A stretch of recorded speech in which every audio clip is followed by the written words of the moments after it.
Hello, I'm your reader Mary, here with you today, December 17th, reading the New Bedford Standard Times. Let's start with the weather. Today will be rainy and drizzly in the morning, high of 59 and a low of 35. Wednesday we'll get some increasing clouds with rain at night, high of 49, low of 37. Thursday will be partly to mostly sunny, high of 46, low of 29. And now let's jump to the front page. Our first story, Fixing New Bedford's Aging School Buildings. City officials are moving forward on plans to replace the roofs of 8 city school buildings and build a new elementary school to replace Ashley and Swift elementary schools. The City Council Finance Department, December 11th, unanimously approved $1.2 million to fund roof replacement design and feasibility studies for Campbell Elementary School. That has a 30-year-old roof. Kearney Memorial Academy, a 27-year-old roof. Gomes Elementary School, a 30-year-old roof. Hathaway Elementary School, a 26-year-old roof. Hayden McFadden Elementary School, a 30-year-old roof. Pacheco Elementary School, a 32-year-old roof. Pulaski Elementary School, 30-year-old roof. And Whaling City Junior-Senior High School, a 32-year-old roof. The entire repair project will cost an estimated $28 million. School officials estimate the city can recoup $20 million of that, or 80% of the cost, through the Massachusetts School Building Authority. The full council will need to approve the committee vote. 8 school buildings could last 20 to 30 more years with roof work. If all goes well with the process, the roof work could be completed in the summer of 2027, said Barry Rabinovich, interim assistant superintendent of finance and operations. He told city councilors, "You wind up with 8 buildings that can now last for 20 to 30 years because we've already done windows, doors, and boilers in all of those buildings." The full city council on the following night voted unanimously for final approval of $1.5 million for a feasibility study to build the new elementary school to replace the Ashley that opened in 1922 and Swift opened in 1909. That project is also before the Massachusetts School Building Authority for reimbursement of up to 80%. Once again, if all goes smoothly with the process, school officials estimate the new school could open by January 2029. That process would include the City Council approving an estimated appropriation in April of 2027 of $100 million to fund construction pre-MSBA reimbursement. The new Congdon-Devales Consolidated Elementary School project has started and is going out to bid in 2025. It has a projected opening of January 2027 and an estimated pre-MSBA reimbursement price tag in the $119 million range. School officials also discussed future building projects with the council last week at the board's request. Superintendent Andrew O'Leary welcomed the opportunity. "Though we're far from locked at this stage," O'Leary said, "it was important to show what direction we're moving in, what needs are out there." Preliminary plans include new consolidated Rodman, built in 1907, and Winslow, built in 1920 school, with tentative reopening in January 2032. A new Pacheco Elementary School, with tentative opening in January 2035. And a new or newly completely renovated New Bedford High School with a tentative opening in January 2038. O'Leary said this is a useful timeline to refer to going forward, but it's just a map of the direction we're going in. He added, and of course, all of this is contingent on the MSBA. For future high school project, O'Leary said, it's too early to pin down the details. It's important to look at New Bedford High School as a need for the city over the next 30 years, but certainly to get into the details on that would be very speculative at this point. New Senate leader faces test with Trump. Thune's first task will be overseeing confirmations. Incoming U.S. Senate Republican leader John Thune will face the test of his career when Donald Trump returns to power next month, as he aims to shepherd the new president's priorities through Congress while protecting his chamber's authority over cabinet picks and spending. A 20-year Senate veteran, the 63-year-old South Dakotan is known as an affable negotiator, skilled at finding common ground between opposing factions. He will step up as majority leader on January 3rd when his party's new 53-47 majority is sworn in. Thune will have to maintain a positive relationship with the sometimes petulant and unpredictable Trump, who once sought his ouster and who has displayed little interest in the Senate's role as a check on executive power. He'll be charged with overseeing the confirmation of a series of norm-shattering cabinet nominees, delivering on Trump's agenda of tax cuts, border security, and energy deregulation, and averting potential U.S. default on its more than $36 trillion in debt sometime next year. He's entering the majority leader position during one of the most contentious and consequential years the Senate has had in a generation, said Brian Rydell, a former Senate aide who is now a senior fellow at the right-leaning Manhattan Institute. It really is going to be a trial by fire. Thune's first test will be overseeing confirmation hearings for controversial Trump cabinet picks, including Pete Hegseth for Defense Secretary, Tulsi Gabbard for National Intelligence Director, Robert F. Kennedy Jr. as a Health and Human Services Secretary, and Kash Patel as an FBI Director. Members of Thune's conference have expressed quiet concern about all four, whose resumes are unlike those of prior candidates for those powerful jobs. Since one Trump pick, former Congressman Matt Gaetz, dropped out of the running for Attorney General, Trump allies have stepped up pressure on Senate Republicans to get in line behind his other nominees. Thune, for weeks, avoided weighing in on the candidates' qualifications, simply saying that each candidate will have to answer questions at a public hearing and then face a Senate confirmation vote. Some Trump supporters say that stance is not firm enough for their tastes. The Senate Majority Leader's job is to ensure the qualified cabinet nominees of his president's party win confirmation. That's a quote from Mike Davis, a former Senate Republican aide who is founder and president of the Article 3 Project. Davis said his Trump-aligned advocacy group has already directed tens of thousands of people to call and email wavering Senate Republicans and light them up on social media. If those qualified nominees fail, that is John Thune's failure, Davis said. Thune sounded a deferential note on Trump nominees in a Fox News interview last week, saying, "I give wide latitude and wide deference to the president when he makes these selections. We have a job to do, advice and consent, and we will do it, and we will make sure there's a process that's fair." Thune has survived one pressure campaign by members of Trump's Make America Great Again movement who had wanted Senator Rick Scott as the chamber's leader instead. That victory came in a secret ballot, a vote held behind closed doors, but the cabinet votes will be held publicly in the Senate chamber. Thune, whose current 6-year term extends through 2028, has strong support in South Dakota, which insulated him against Trump's hopes of putting up a primary challenger against him in 2022 after he criticized Trump's attempt to overturn the government in the 2020 presidential election. He has said he plans to protect the Senate's power and traditions, which include both the authority to confirm or deny a president's cabinet picks and its filibuster rule, which requires 60 of the 100 senators to agree on most legislation. That means he may at times need Democratic support. The Senate is here by design to be a place where things slow down, to be more deliberate, and to give a voice to the minority. That's a quote from Thune to reporters this month. Obviously, as we've said before, the filibuster is non-negotiable. Trump, in an interview with Time magazine published last week, said he has respect for the filibuster and a very good relationship with Thune.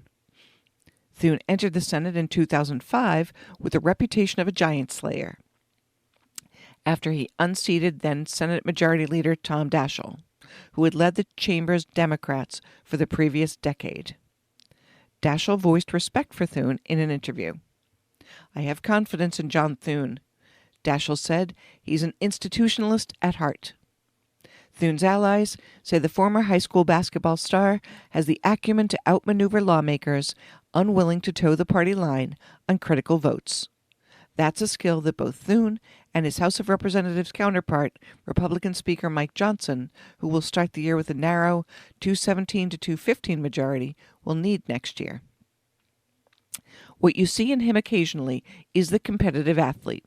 It's the same sort of spirit. It's a quote from Senator Kevin Cramer, and he told reporters, "I suspect he has pretty sharp elbows on the basketball court." Trump said his supporters may expect no less and seem poised to push back if some Senate Republicans try to buck his priorities. Trump has already suggested he would turn in recess appointments to install nominees if the Senate doesn't support his picks. All are highly qualified men and women who have the talent, experience, and necessary skill sets to make America great again, and we expect members of the Senate will recognize that during the confirmation process. That's a quote from Trump-Vance transition spokesperson Colton Snedkor. Philip Wallach, a senior fellow at the Conservative American Enterprise Institute, said Thune may face pressure from hardline conservatives with no interest in the Senate's traditions. There's an awful lot of folks going into the new administration who just think of Congress as a pain in the butt. Mystery drone reports fly in across Fall River and New Bedford area. The mysterious, unexplained aerial phenomena sightings reported across the East Coast for the last month, what may be drones flown at night, have begun cropping up on the South Coast the last few days from Fall River and New Bedford and Cape Cod. "I just drove home from work and I had 8 of them above me. Very large and quick," wrote Beth Manton on a Facebook page dedicated to Swansea on December 13th. "Anyone else seeing these 4 drones hovering by Galleria Mall, East Taunton, Berkeley?" posted Tina Carter in a Taunton Facebook page on December 14th. "Both objects are stationary, with green, red, 2 white lights that move vertical and horizontal," wrote Gina Farrell on Facebook December 13th. "Why were there SUV-sized drones in the sky Boston to Brockton Drive last night?" wrote Billy McLean December 15th. Drone fever has made its way into the criminal justice system, with Boston police on December 14th arresting 2 men, one from Bridgewater, after they were suspected of flying drones within restricted airspace. What's going on? No one knows for sure, but here's what we know so far. First reported in New Jersey mid-November, reports of mysterious lights in the sky resembling drones or swarms of drones soon spread to New York and Maryland. The reports seem to have become more frequent in recent days, particularly after news attention. Are authorities doing anything? Yes. Multiple East Coast governors and lawmakers have asked the FBI, the Department of Homeland Security, the Federal Aviation Administration, and other agencies for information and guidance about the source of these sightings and what to do if spotted. They have even attracted the attention of President-elect Donald Trump, who posted on Truth Social Network that they should be blasted out of the air. Massachusetts Governor Maura Healey has posted on social network X that she is aware of a growing number of drone sightings across Massachusetts and we're monitoring the situation closely. She added that state police are working with local and federal law enforcement agencies over possible airspace incursions. On December 12th, the Harwich Police Department stated that residents, including an off-duty officer, spotted what appeared to be 10 to 15 drones. Harwich Police said it notified the Boston FBI and the state police. 2 people were arrested after a drone was found flying near Logan Airport. On Sunday, Boston police reported that just before 10:30 p.m. Saturday night, 2 men were arrested on Long Island off the coast of Quincy after reports that a drone was flying too close to Logan International Airport. Police surveillance traced its origin to operators on Long Island. That's one of the Boston Harbor Islands. Members of the Boston Harbor Patrol Unit found 3 people inside a decommissioned building on Long Island who fled on foot. Police captured Jeremy Follick, 32 of Bridgewater, and Robert Duffy, 42 of Charlestown. The third suspect was believed to have fled the island in a small vessel. public accessing Long Island is off limits. Follick and Duffy were charged with trespassing, and they may face additional charges. What could the drones be doing if they are drones? It is unclear. It's not even clear if these sightings are even drones. It's also not known if all the separate events are in any way related. If it's aliens, they come in peace. Federal authorities have tried to reassure residents that the objects don't appear to be operating nefariously. The FBI and Department of Homeland Security have said the sightings across the East Coast mostly appear not to be drones at all, but could be piloted aircraft operating legally. That hasn't stopped people locally from sharing theories from the mild to the wild, ranging from pranksters to Iranian surveillance, internal surveillance, and UFOs. Others have noted that the recent reports have coincided with the peak of the Geminid meteor shower, in which dozens of lights could be spotted, with best viewing around 9 or 10 p.m. There are no obituaries this week, so we will not be pausing for that. We're just going to continue reading the paper. Trump team plans EV policy rollback. Incoming U.S. President Donald Trump's transition team is recommending sweeping changes to cut off support for electric vehicles, charging stations, and strengthen measures blocking cars, components, and battery materials from China, according to a document by Reuters. The recommendations, which have not previously been reported, come as the U.S. electric vehicle transition stalls and China's heavily subsidized EV industry continues to surge, in part because of its superior battery supply chain. On the campaign trail, Trump vowed to ease regulations on fossil fuel cars and roll back what he called President Joe Biden's EV mandate. The transition team also recommends imposing tariffs on all battery materials globally and a bid to boost U.S. production, then negotiating individual exemptions with allies. Taken together, the recommendations are a stark departure from the Biden administration policy, which sought to balance encouraging a domestic battery supply chain, separate from China, with a rapid EV transition. The transition team would redirect money now flowing to building charging stations and making EVs affordable into national defense priorities, including securing China-free supplies of batteries and the critical minerals to build them. The proposals came from a Trump transition team charged with crafting a strategy for swift implementation of new automotive policies. The team also calls for eliminating the Biden administration's $7,500 tax credit for consumer EV purchases. The policies could strike a blow to the U.S. EV sales and production at a time when many legacy automakers, including General Motors and Hyundai, have recently introduced a wider array of electric offerings to the U.S. market. Cutting government EV support could also hurt sales of Elon Musk's Tesla, the dominant U.S. EV seller. But Musk, who spent more than $250 million helping to elect Trump, said that losing subsidies would hurt rivals more than Tesla. The transition team calls for clawing back whatever funds remain from Biden's $7.5 billion plan to build charging stations and shifting the money to battery minerals processing and the, quote, national defense supply chain and critical infrastructure. While batteries, minerals, and other EV components are critical to defense production, electric vehicles and charging stations are not. The Defense Department in recent years has highlighted U.S. strategic vulnerabilities because of China's dominance of the mining, refining, and critical minerals, including graphite and lithium, needed for batteries, and rare earth metals used in both EV motors and military aircraft. A 2021 government report said the U.S. military faces an escalating power requirement for weapons and communication equipment, among other technologies. Assured sources of critical materials and minerals are critical to the U.S. national security, according to the report. Trump transition spokeswoman Caroline Leavitt said voters gave Trump a mandate to deliver on campaign promises, including stopping government attacks on gas-powered cars. When he takes office, President Trump will support the auto industry, allowing space for both gas-powered cars and electric vehicles, according to Leavitt. Automakers globally have been shifting toward electric vehicles in part to comply with stricter government limits on climate-damaging tailpipe pollution.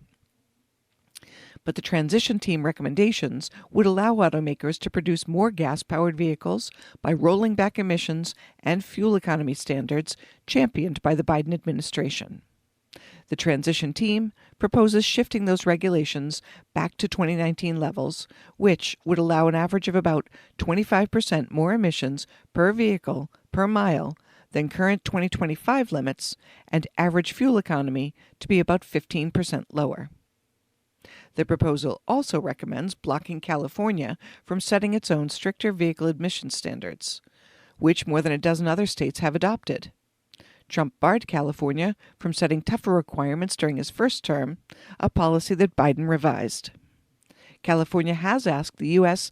Environmental Protection Agency for another waiver, which would incorporate a stronger set of requirements beginning in 2026, which would eventually require all vehicles to be electric, plug-in hybrid, or hydrogen-powered by 2035. Many of the transition team proposals appear aimed at encouraging domestic battery production, primarily for defense-related interests. Others appear aimed at protecting automakers, even those producing EVs in the U.S. Their proposals include instituting tariffs on EV supply chain imports, including batteries, critical minerals, and charging components. The proposal viewed by Reuters said the administration should use Section 232 tariffs, which target national security threats, to limit the imports of such products. The Biden administration recently increased tariffs on Chinese imports of several mentioned in the Trump transition document. That includes lithium-ion batteries, graphite, and permanent magnets used in EV motors and military applications. These tariffs were issued on economic rather than security grounds. Waiving environmental reviews to speed up, quote, federally funded EV infrastructure projects, including battery recycling and production charging stations and critical manufacturing. Expanding export restrictions on EV battery technology to adversarial nations. Providing support for exports of U.S.-made EV batteries through the Export-Import Bank of the United States. Using tariffs as a negotiating tool to open foreign markets to U.S. exports, including EVs. Eliminating requirements that federal agencies purchase EVs. A Biden policy requires all federal acquisitions of cars and smaller trucks to be zero-emission vehicles by the end of 2027. And finally, ending DoD programs aimed at purchasing or developing electric military vehicles. Cracker Barrel Rally. Treat us equally. Bias against kids with special needs is alleged. A crowd of community members gathered under gray skies on Sunday afternoon outside the Maryland Cracker Barrel, where a group of special needs and autistic children was denied dine-in service this month. The demonstrators chanted and held signs reading, "Treat us equally," and "Inclusion is a right, not a privilege." A couple wore shirts and sweatshirts with rainbow puzzle pieces. That's a symbol of autism awareness. "God loves and accepts everyone. Why can't Cracker Barrel?" another sign said. Within a half an hour, dozens more people had joined the protest, some with their children, covering the block by the restaurant's entrance. "There's only two sides, equality and the other side," one woman shouted. On December 3rd, a group of 11 students and 7 staff from Charles County Public Schools was denied dine-in service at the Cracker Barrel in Waldorf, Maryland. The students attend programs for students with significant cognitive disabilities and with autism. The field trip was a part of the community-based instruction, allowing them to perform practical skills and socialize with the public. According to Navarro, Charles County Public Schools staff notified the Cracker Barrel of the group's size and the purpose of its visit ahead of time. They were assured reservations were unnecessary. But upon their arrival, the Cracker Barrel general manager told teachers that the restaurant couldn't accommodate the group and asked for the location to be removed from an approved list of restaurants for community-based instruction field trips. That's according to Charles County special education teacher Katie Schneider. The restaurant permitted the group to place a to-go order, Schneider said it took more than an hour, during which servers were blatantly rude to our staff and ignored all of our students. When Jonna Penrod, 29, learned of Cracker Barrel's treatment of her daughter who was nonverbal and her classmates, it confirmed her fears that her daughter would struggle to be accepted in the outside world. We are here to let everyone know that everyone should be treated equally, regardless of their abilities or disabilities. Penrod's husband, Dustin Reed, organized the protest after a meeting with Cracker Barrel executives about the incident left her unsatisfied. They didn't support anything we said, she said. They even called our teachers liars during the meeting. Parent Kisa Lee, 43, said her husband attended and corroborated Penrod's account. The meeting was geared towards asking parents to share their feelings, not concrete actions, and they're even disputing some of the accounts of the teachers about the incident. I was expecting sensitivity training, but instead, the meeting was like, oh yeah, we understand you're hurt. Cracker Barrel employees left a tray of cups of hot chocolate outside for the crowd, said protesters, who declined to drink them. Diotha Swat, president of the Charles County NAACP, who joined the protest, pointed to the cups. I don't have words for that, she said. Inside, diner Kurt Yancey Williams, 52, said he hadn't heard of the protest, but he believes no one in the U.S. should face discrimination at businesses. If they came in looking for something to eat, they should have been able to get something to eat, he said. A Cracker Barrel representative declined to comment to USA Today and prevented USA Today from including the interview with Yancey Williams. In a statement, Cracker Barrel pushed back on Navarro's claim that the group was refused service, saying a staffing shortage closed the restaurant's second dining room. However, the restaurant's general manager and 2 employees were let go. The franchise also opened an internal investigation. We strive to create a welcoming environment and a great experience for guests of all abilities, and we have a zero-tolerance policy against any form of discrimination, said Cracker Barrel on a December 10th statement. Parents talk about prejudice and understanding. Andrew Blumhart joined the protest alongside his 7-year-old daughter, Mary, one of the children denied dine-in service at the restaurant. Blumhart, 36, said Mary's server told her aide, "Can you move this?" referring to his daughter, who uses an electric wheelchair, as this. Then one of the servers kept bumping into her chair. Once the kids left their seats, Blumhart said, they had to wait in the gift shop, prompting a customer to complain. Not everyone knows what kids who have disabilities like this go through. Obviously, the staff at Cracker Barrel don't know. He said going on trips to public places is a high point for Mary. She lights up around people, he said. Bernhardt said his family was overwhelmed by support from the community in the wake of the incident. We got a lot of compassion, understanding, and caring, he said. Other businesses reached out very genuinely and sincerely, saying we want you to come visit our business. After a college protester, Jeremiah Smith, 35, worked briefly at Cracker Barrel. Now a chef at the Department of Justice and the father of 2 preschoolers with autism, Smith said hearing about the incident hit him hard. There's no excuse for not serving people, he said. Smith's son is slowly becoming verbal, while his daughter is nonverbal. But she has other ways to express herself, he said. I wake up every day waiting to get to see my daughter smile, he said. She gives me a kiss, and I know she is loved. And that, my friends, has been the New Bedford Standard Times, today, December 17th, 2024. I'm your reader, Mary, wishing you a great week, good health, and we'll talk again next week.